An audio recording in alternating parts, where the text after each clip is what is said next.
Mitch, welcome to Queensland. Thank you. Happy to be here, Cam. Mate, to initiate you into the Queensland state, here is one of our disgustingly horrendous beers. Perfect. It's called 4X. It's actually because we can't spell beer in Queensland.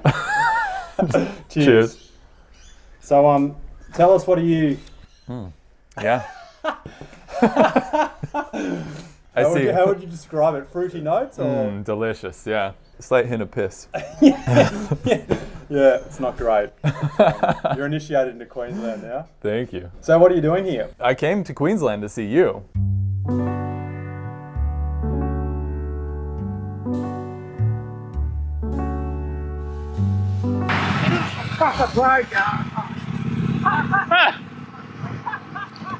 So we are at the bottom of probably Queensland's steepest, I'm going to call mountain, Obi Obi, and I'm with RCA member and fellow YouTuber Mitch Boyer. Well, I came to New Zealand to ride up the steepest street in the world, according to Guinness. And then Cam's like, well, we might have something even worse here.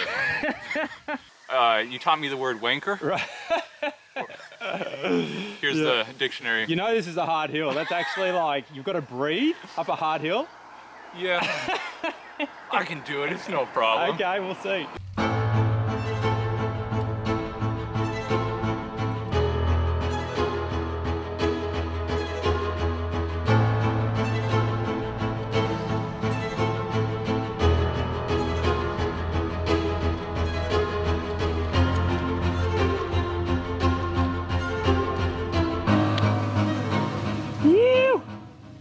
Your support vehicle. Queensland got you, mate. Yep. That's worse than the beer. Oh, did you? I did, okay. yeah. Thank you. So, and Ryan. and Ryan. Yeah. I came to this side of the world to ride up the steepest streets in New Zealand, and then came over here to hit these up too. Yeah. And what is the steepest street? According to Guinness World Records, which may or may not be debatable, it is Baldwin Street in Dunedin, New Zealand. Okay. Yeah. And you've been up it? I've been up it. Okay. Yeah. Are you able to tell us how it went yet, or? I don't know when this video is being released, but I'll just say it was more than I expected. And for those people that don't know you, why are you trying to ride up the steepest streets? You've got a YouTube channel? I do, yeah. I have a YouTube channel. That's kind of been one of like a few different stories that I'm doing, just riding up the steepest streets. I started in California. As you know, YouTube comments are a wonderful playground of ideas to say. So a lot of people challenge me to go try this street. Right. I'm going to go around the world riding a bunch of them, and so I figured I have to start with the official steepest street first, and then go from there. I wanted to talk to you actually today in this bit of content about what it's like to start a cycling YouTube channel, because recently you decided to transition away from corporate job to become a full-time cycling YouTuber. So what's it been like? What's it been like? That's a big question. How long's it been? I technically went full-time November last year. Okay. So it's coming up on 6 months. Yeah. And what were you doing before? Before, I worked as a product designer for a startup in California, which basically means the official thing is like I designed websites and apps, but basically I drew rectangles all day. Right. Yeah, that was the job. Okay, you've got a very squeaky chair. I do. Try to stop Cycling moving here. YouTubers don't get the first class treatment in the peers, don't No.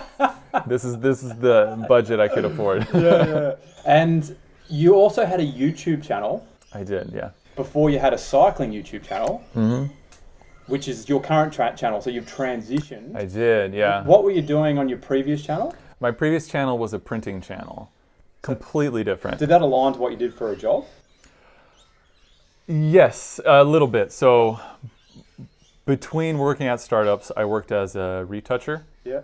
And so my big claim to fame for retouching is, I think they're called Smiths out here. In the States, they're called Lay's potato chips. Okay. I retouched the potato chip on that. And so those retouching skills lent themselves really well into printing.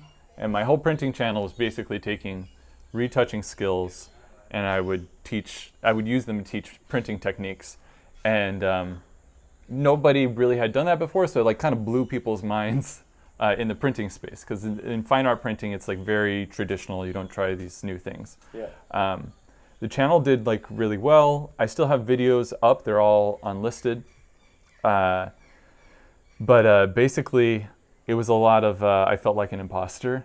Got really, really stressed out. And YouTube AdSense in the photo world and in the cycling world isn't fantastic. So I went back to the safe job and took a 9 to 5 again. And when did you transition your channel from printing to cycling? The full backstory is I've been making videos since I was a kid. In high school, it's like around age 16, I was in an after-school like program. I ended up filming my first TV commercial when I was 17 that aired on, and I wanted to be a film director. Oh, wow. That was the plan.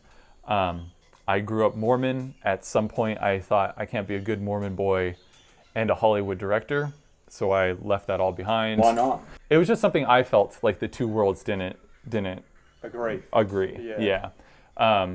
Years down the road, I ended up leaving the religion, and at that point, my video desire like kept bubbling up. Right. So that's the kind of like the long story.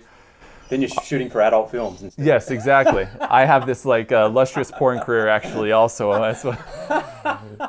So yeah, like working my day job, I got a bike during COVID. Okay. Like so many people. Oh, you're one of those. I'm one of those. Oh. I did ride when I was younger, but mountain biking. I grew up in Utah, so a lot of like mountain biking on old like rigid steel frames. Yeah. Got a bike, bored at my day job, missed making videos, and all of those things combined to making a YouTube channel. And I already had a YouTube channel, so I just kind of, abused the trust of all my viewers and switched everything. Wow. Luckily, a bunch of them have stayed. Have they? Yeah, wow. about 10,000 subscribers have stayed from what I can tell in the analytics. Wow. Yeah. And they're watching your cycling. And they're watching my favorite comments, some of my favorite comments to get are, I don't even ride a bike, but I started following when you were printing, and I still enjoy watching these videos now. Oh, wow, you So just gave me goosebumps. those are the comments I do it for, yeah. Yeah, cool. What size was your channel when you sort of transitioned? I was at like 20,000 subscribers so then. It's a pretty big change. But have 20,000. Yeah, 20,000. Nice dip. Yeah. And then we're starting to go back up again. So you started to make cycling content. You fell in love with cycling like so many people do. What made you decide to want to go full time on it? Because that's a big transition. But you already had a channel doing something else. And did you ever have a desire to go full time on that channel? I did. Okay. I mean, that channel was actually maybe a little more similar to what you do with your channel, because you're a lot of like education. So I had a print shop, and I would use the YouTube channel as kind of the marketing arm for the print shop, and that was my full-time job for about 2 years. Yeah. This time around, I didn't want to create a product or a service. I just wanted to see, because of my background of like I've always wanted to just make videos. Yeah. So the big thing my wife and I talked about is like, why don't you just try actually making videos and see if you can make it work there? And we had a couple of conversations over email. You gave me some really good advice. Did I? Yeah. Oh, wow. Yeah. Okay. That's good to know. I can tell it's impactful for you too. Wow. Okay. Yeah. Anything specific that might be relevant for other people? You talked a little bit about the timeline, making sure that, because it's not something, as you know, that happens overnight. Yeah. And so luckily I had saved up a bit of a nest egg from working at the startup.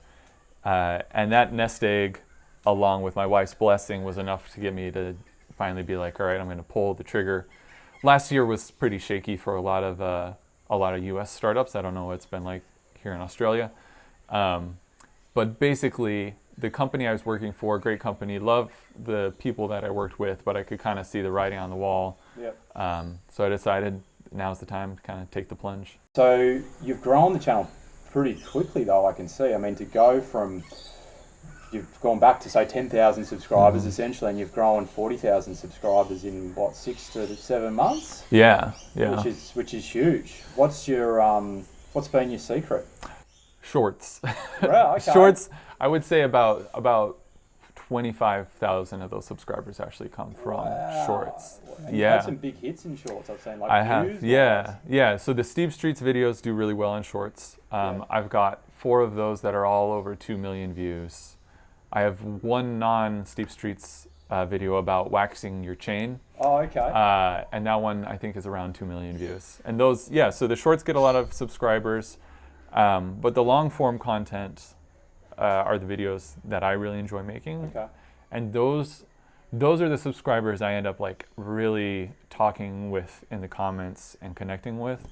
Shorts, I find it's a lot of, especially for the Steep Streets content, a lot of viewers that aren't necessarily interested in road cycling. There are people that are like, oh, like, look at this steep street and look at this guy ride up it, and they'll kind of watch, maybe subscribe, but they aren't as like dedicated of a viewer. And you said you enjoy making the long form content. What do you enjoy about making cycling content? I like I just love cycling in general. Yeah. I enjoy that. I like the little like corner in the cycling YouTube world that I'm trying to carve out is a place where I can just tell stories that are interesting to people who cycle and people who don't. And if those stories allow me to go on really cool bike rides, then that's awesome. I get something, the viewers get something, and everybody's happy. You're here at the moment on a project, would you say? Yeah. So is this your first major project through the channel? Yeah, I'd say, yeah. The whole Steep Street series is like the first big one that's kind of kicked off. So, and this is the first time I've gone international with it. So yeah, that's pretty impressive to only be 6 months in to already be going international and working with brands and you've done really well. No, thanks. I appreciate it. I'm impressed. Thank you. I remember speaking to you recently and pouring out to you a little bit out of nowhere. You're like my YouTube psychologist. You're like, but you gave me some really good tips, and I'm like, this guy actually knows what he's doing. You know what I mean? You're on a good path. And that's why I was keen to have this conversation, because I think there's a lot of people out there that are just generally interested in YouTube, or even there's a lot of cycling YouTubers these days. Oh yeah. Like it's not a day goes by where a new one pops up into my feed. Would be interested in your journey. What would you say the biggest challenge is? Transitioning away from a corporate job. Would you call it a corporate job? Yeah. To being full-time content creator. Obviously, I would say money. Yeah. That was going to be one. Money is a big hit. I would say money, consistency is really tough for me. So, I think I have like pretty severe ADHD.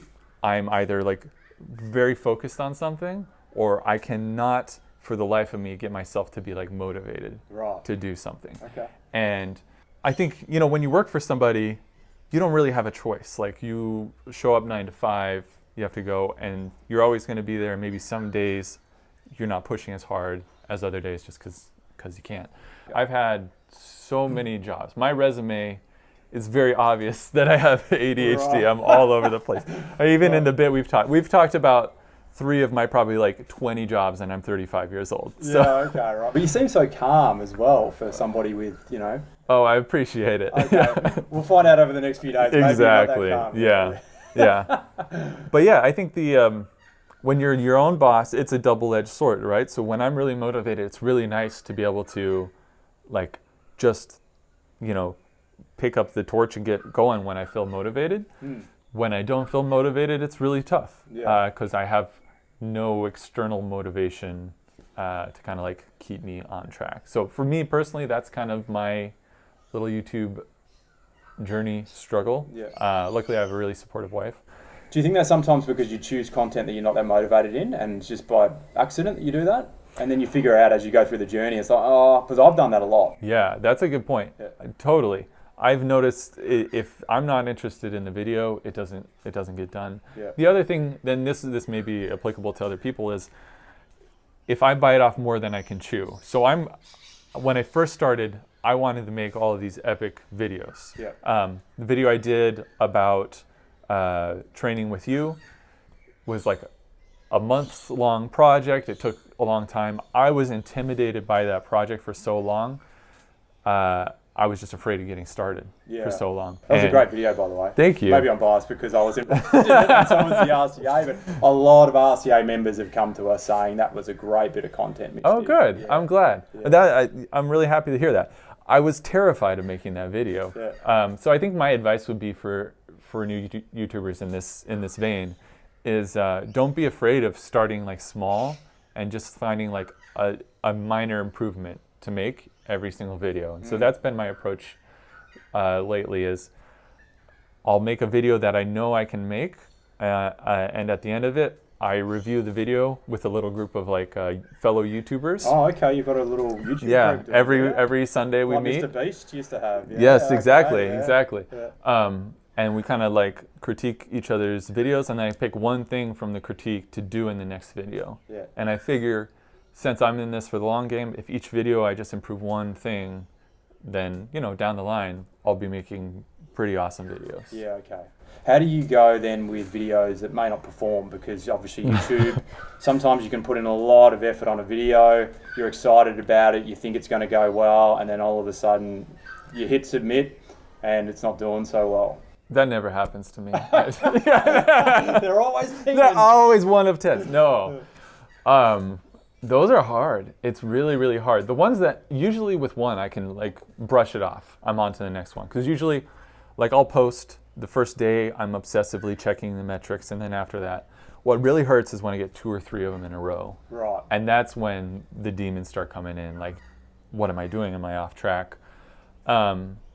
Really, the only advice I found is like, if I just trust that if I'm doing my best, another one's gonna hit, then that's how I kind of get through those moments.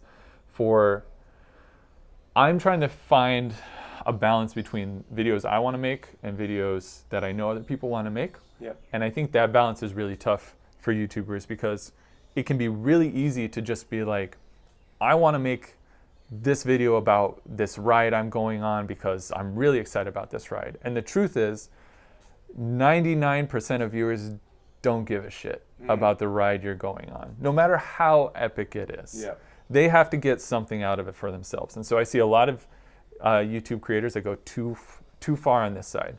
And then there are a lot of other YouTube creators that focus so much on delivering value to their viewers that there's like none of them in the video, It's just a dry review of a product or just like some kind of informational training tip. Exactly. And there's no bit of them. And I think that's one thing I like about your content is like you infuse your humor into your videos, and that makes that interesting. And I watch your videos because they're Cam Nichols videos, not necessarily only for the content. So I think finding that balance is really important. I think I tend to lean a little more on this side, and I'm trying to kind of find that middle ground. It's definitely good that you've got a group that you can consult with and bounce ideas off, because I certainly felt until I had the RCA, and the RCA had a team of people where I had a team of people that I could talk to and just collaborate with and share moments with,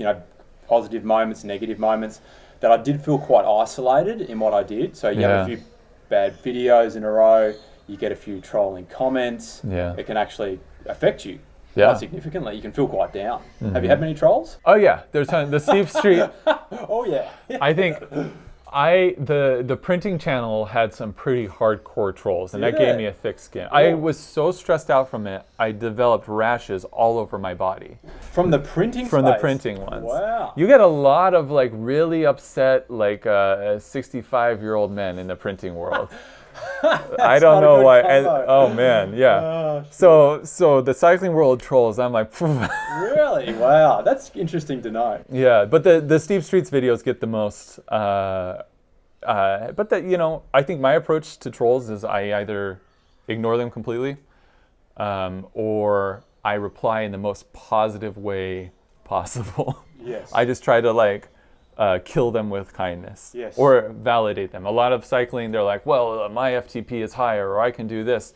And usually I just ignore them, but if I reply, they're looking for validation, so I just give it to them. Like, that's awesome. You're really strong, dude. Like, I wish I could be that strong. Yeah. And that will usually quiet them down. And then honestly, like, I feel better because I'm not fighting with them. Can I ask you a question about money? Because we sort of talked about initially, but diverted because it's the obvious one. Yeah. I think a lot of people think as well, like they see people with a certain amount of subscribers. I certainly feel that's the case with my channel at times, and they assume that you're making good money. But the fact is that it's really quite terrible. Yeah. But we don't do it for the money. We do it because we're passionate about it. But now that you're sort of 6-7 months in and you're starting to see a lot more things and work with some brands, do you think there's longevity there to make it full-time and make reasonable money, make comfortable money? Yeah, I mean, I'm not going to be buying a house in the Hollywood Hills anytime. Okay. But yeah, you can make a good living. I mean, I'll be as transparent as I can be because I have sponsors and stuff. Yeah. But YouTube ad revenue is not a lot, and especially on shorts. The majority of my views and subscribers come from shorts.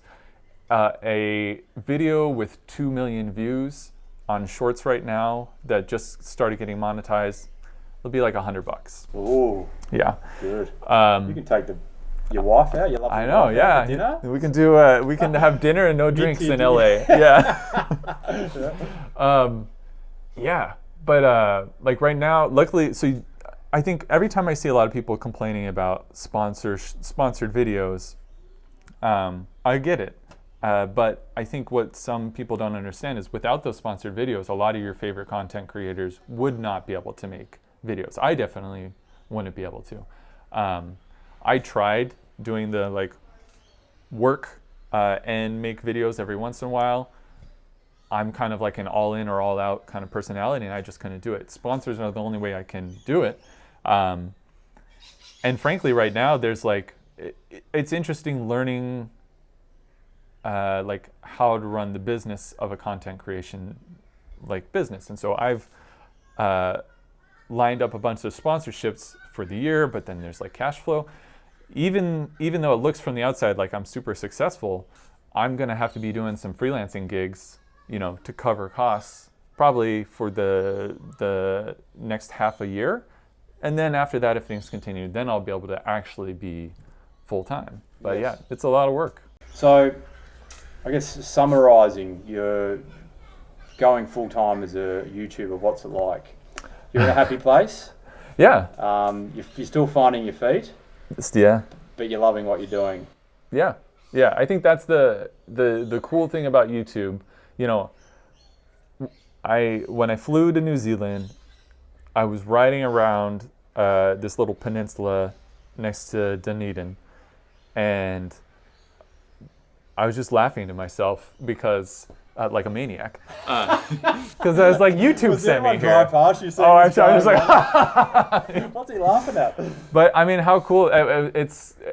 I feel so fortunate that I have this little series that's able to take me around the world and do all these things. I mean, it's pretty cool. Moment. Yeah, a pinch myself moment. Before we wrap up, I've got to ask you a couple of questions. Number one is your dog. Yes. When I first came in here and we started talking, before you said I miss my wife, you said I miss my dog. Yeah. So your dog makes it in a lot of your content? Her name is Vivian. Yeah. She has been my muse for years. The very first piece of content I went viral on, I don't know if you know this. No. I made a series where I, in Photoshop, blew her up to the size of Clifford, the big red dog. Okay. It went viral. I ran a Kickstarter campaign and ended up making a children's book that was published by HarperCollins, one of the big 3 publishers in the United States. Yeah. So there's a book about my dog that you can buy on Amazon. Right. It's called Vivian the Dog Moves to the Big City. Yeah. My royalties are so minuscule, I don't feel bad plugging it. Okay. RCA training. You've trained with structured training now for quite some time. You train with Ryan Thomas. Mm-hmm. What's your biggest learning from getting coached, training with structure that you could share with people that they could get benefit from? Oh man. For me, that the beautiful thing about structured training is that I can offload that part of onto y'all, onto you, and now onto Ryan. Like we've been talking about, like my whole focus, and you kind of have to be this way, I think, with a YouTube channel, or whether you run a business, or whether you really enjoy your job, or you're, figuring out how to train effectively was something I did not have the brain space to do, but it was a desire I had. I wanted to go on all these incredible rides and do these things. I'm not a crit racer or anything, but my desire is to go on these epic rides. And training with you and training with Ryan allows me to just put in the work from the training that you give me, and then I know the results will follow so that I can do the things that I want to do. And I think that's so valuable. Thanks for your time, mate. I noticed you haven't been sipping on your beer much, but I understand why.